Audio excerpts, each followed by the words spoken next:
جرمنی میں جنوڈی نے کرسمس کی خوشیاں اجاڑ دیں، تیز رفتار کار ہجوم پر چڑھا دی، 2 افراد ہلاک، 80 زخمی، کار ڈرائیور کو گرفتار کر لیا گیا۔ واقعہ جرمن شہر میگڈیبرگ کی کرسمس مارکیٹ میں پیش آیا۔ جرمن حکام کے مطابق ملزم سعودی ڈاکٹر ہے، 2006 سے جرمنی کے شہر ہیبرگ میں مقیم ہے۔ جرمن جاسوس نے کہا، ہجوم پر کار چڑھانے کے واقعے نے بدترین خدشات کو جنم دیا ہے۔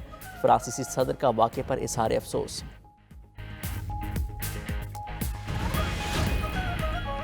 امریکہ شٹ ڈاؤن سے بچ گیا، ایوان نمائندگان میں حکومتی اخراجات کا بل منظور۔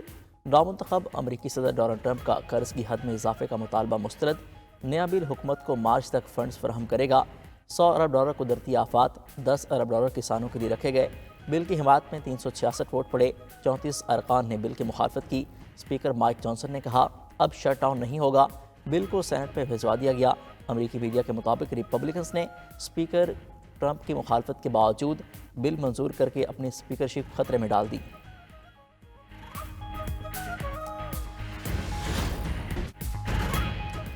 وزیر اعظم کی یقین دہانی پر مولانا فضل الرحمان پر امید۔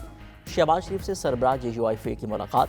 مدارس رجسٹریشن کی تجاویز پر مثبت پیش رفت ہوئی ہے۔ وزیر اعظم کی مولانا کو نوٹیفیکیشن جلد جاری کرنے کی یقین دہانی۔ وزیر اعظم نے کہا، وزارت قانون معاملہ حل کرنے کے لیے آئین اور قانون کے مطابق اقدامات کرے۔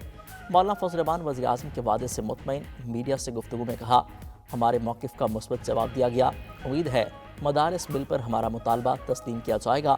وزیر اعظم کو معاملے کی اہمیت اور نزاکت کا احساس ہے، شاید اس معاملے پر پارلیمنٹ کے مشترکہ اجلاس کی ضرورت نہ پڑے، 1-2 روز میں خوشخبری ملے گی۔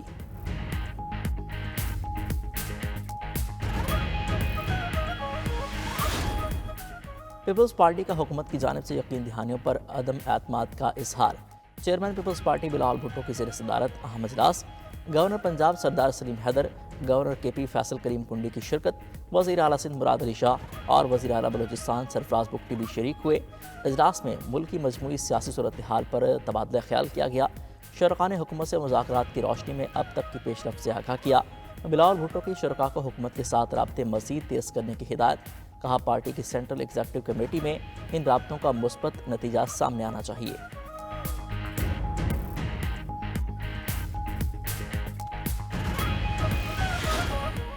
تحریک انصاف کی کور کمیٹی کا بیرسٹر گوہر کی زیر صدارت اجلاس۔ ملکی سیاسی صورتحال اور حکومت سے مذاکرات سے متعلق گفتگو۔ ذرائع کے مطابق کور کمیٹی اراکین کو سیاسی معاملات سے متعلق اعتماد میں لیا گیا۔ بیرسٹر گوہر نے کہا، بانی تحریک انصاف نے وسیع ملکی مفاد میں مذاکراتی کمیٹی تشکیل دے دی۔ حکومت سے مذاکرات کو تحریک انصاف کی کمزوری نہ سمجھا جائے۔ شیخ وقاص اکرم کہتے ہیں، تاثر دیا جا رہا ہے، ہماری پارٹی مذاکرات کے لیے لیٹ گئی ہے۔ مذاکرات کے لیے ہم نے کمیٹی بنا دی ہے، ان کا کام بنتا ہے کہ بات شروع کریں، ہماری طرف سے کوئی نہیں جائے گا۔ یہ بانی PTI اور ان کی اہلیہ کو سزا دینا چاہتے ہیں۔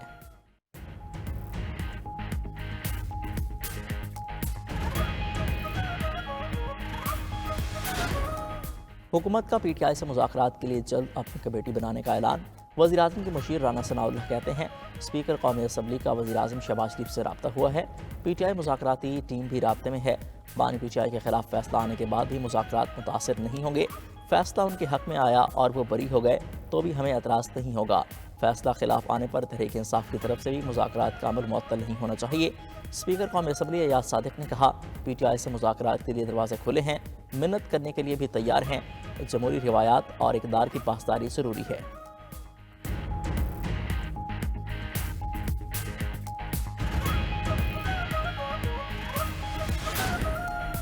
کرم میں کشیدگی پر قابو پانے کے لیے دونوں فریقین سے اسلحہ جمع کرنے کا فیصلہ۔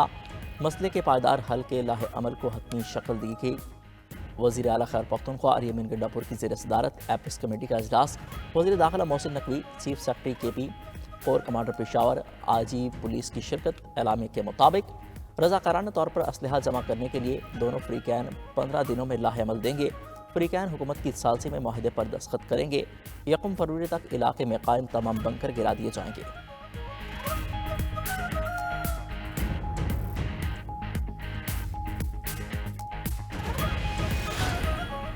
وزیر داخلہ محسن نقوی اور وزیر اعلیٰ KP اریمن گنڈاپور کی ملاقات۔ خیبر پختونخوا میں امن و امان کی صورتحال اور کرم میں قیام امن کے لیے اقدامات پر تبادلہ خیال۔ وزیر داخلہ محسن نقوی کی وزیر اعلیٰ KP کو قیام امن کے لیے ہر ممکن تعاون کی یقین دہانی۔ کہا، کرم میں قیام امن اولین ترجیح ہے، علی امین گنڈاپور بولے مل کر دہشت گردی کی افریت کا مقابلہ کریں گے۔ ادھر وزیر داخلہ محسن نقوی اور وزیر اعلیٰ کے پی علی امین گنڈاپور کا ایف سی ہیڈ کوارٹرز کا دورہ، یادگار شہداء پر حاضری دی، پھول رکھے اور فاتحہ خوانی کی۔ علی امین گنڈاپور کا کے پی میں ایف سی شہداء کے لیے خصوصی پیکج کا بھی اعلان۔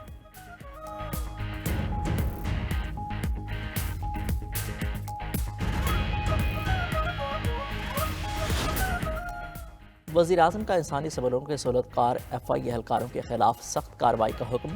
وزیر اعظم شہباز شریف کی زیر صدارت انسانی اسمگلنگ کی روک تھام سے متعلق اہم اجلاس۔ کہا 2023 کے کشتی حادثے کے بعد ذمہ داروں کے خلاف کارروائی میں سست روی سے کام لیا گیا، اب ذمہ دار افسروں کے خلاف سخت کارروائی ہوگی۔ دوسری جانب ایف آئی اے نے یونان کشتی حادثے کی انسانی اسمگلنگ کے مرکزی ملزم کا نام سٹاپ لسٹ میں ڈال دیا۔ عثمان ججا سمیت دیگر انسانی اسمگلرز کے نام بھی سٹاپ لسٹ میں شامل۔ غفلت برتنے والے ایس ایچ او اور تفتیشی افسر کو شوکاز نوٹس جاری۔ ادھر گجرانوالہ سے لیبیا کشتی حادثے میں ملوث ریڈ بک کا انتہائی مطلوب اشتہاری ملزم گرفتار۔ ملزم نے متاثرین کو یورپ بھجوانے کے نام پر کروڑوں روپے ہتھیائے۔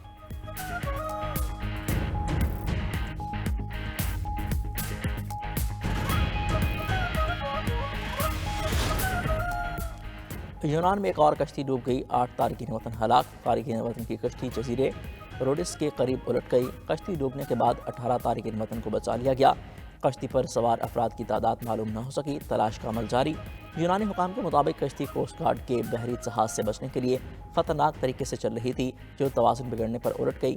اس سے قبل 13 دسمبر کو کشتی الٹنے سے پاکستانیوں سمیت 5 افراد جاں بحق ہو گئے تھے۔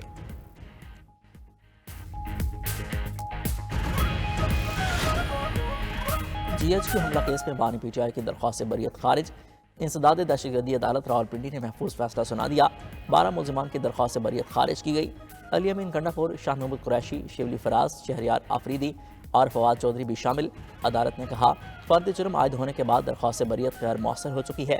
عدالت نے 4 ملزمان کی دستاویزات نامکمل ہونے پر بیرون ملک سفر کی درخواست بھی مسترد کر دی۔ وزیر اعلیٰ پنجاب کا تجاوزات کو مستقل بنیادوں پر ختم کرنے کا حکم۔ مریم نواز کی زیر صدارت خصوصی اجلاس۔ تمام بڑے شہروں میں انڈر پاسز کے اطراف اور اوور ہیڈ برج کے نیچے گرین بیلٹس بنانے کی بھی ہدایت۔ تعلیمی اداروں کے سامنے زیبرا کراسنگ کے ساتھ کیٹ آئنز لگانے کا حکم۔ مریم نواز نے کہا عوام کو گورننس میں بہتری کا واضح فرق نظر آنا چاہیے۔ دوسری جانب کچا کے پولیس اہلکاروں کے لیے ہارڈ ایریا الاؤنس کی منظوری کا نوٹیفیکیشن جاری۔ ترجمان پنجاب پولیس کے مطابق inspectors, sub inspectors, A S Is کو 25,000 روپے ہارڈ ایریا کا الاؤنس ملے گا۔ ہیڈ کانسٹیبل اور کانسٹیبل رینک کے اہلکاروں کو 20,000 روپے، درجہ چہارم کے ملازمین کو 18,000 روپے ہارڈ ایریا کا الاؤنس ملے گا۔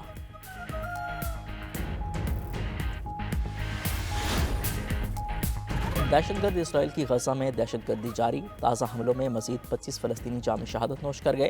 جوالیہ کیمپ پر بمباری میں 10 افراد شہید۔ 24 گھنٹوں کے دوران 77 فلسطینی جاں بحق ہوئے، 170 سے زائد زخمی ہو چکے۔ شہداء کی تعداد 45,205 سے تجاوز کر گئی۔ دوسری جانب حماس کے جنگجوؤں نے شمالی غزہ میں 5 اسرائیلی فوجیوں کو ہلاک کر دیا۔ اسرائیل کی لبنان میں بھی دہشت گردی نہ تھمی، مزید 3 افراد شہید۔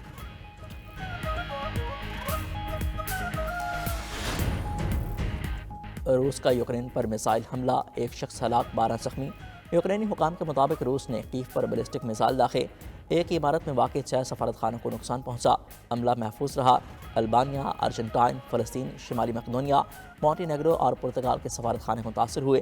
روسی وزارت دفاع نے بتایا یوکرین میں امریکی ساختہ Patriot anti aircraft missile system کو تباہ کر دیا۔ دوسری جانب امریکہ یوکرین کو اسلحہ کی فراہمی کے لیے $1.2 ارب کا پیکج دے گا۔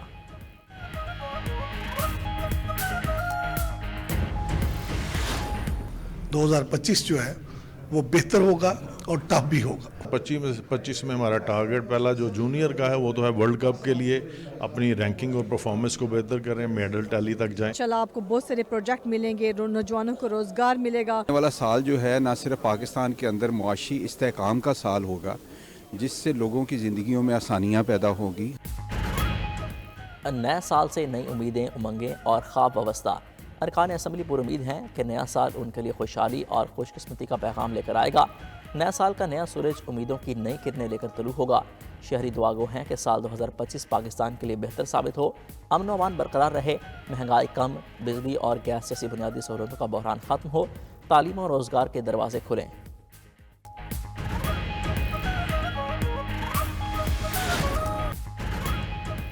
سعودی عرب کے شہر مکہ مکرمہ اور گردنواہ میں ہلکی بارش، عمرہ زائرین نے بارش کے دوران طواف کعبہ جاری رکھا۔ حرم شریف میں عمرہ زائرین نے باران رحمت برسنے پر اللہ کا شکر ادا کیا۔ مدینہ منورہ ریجن کے علاقوں میں بھی بارش ہوئی۔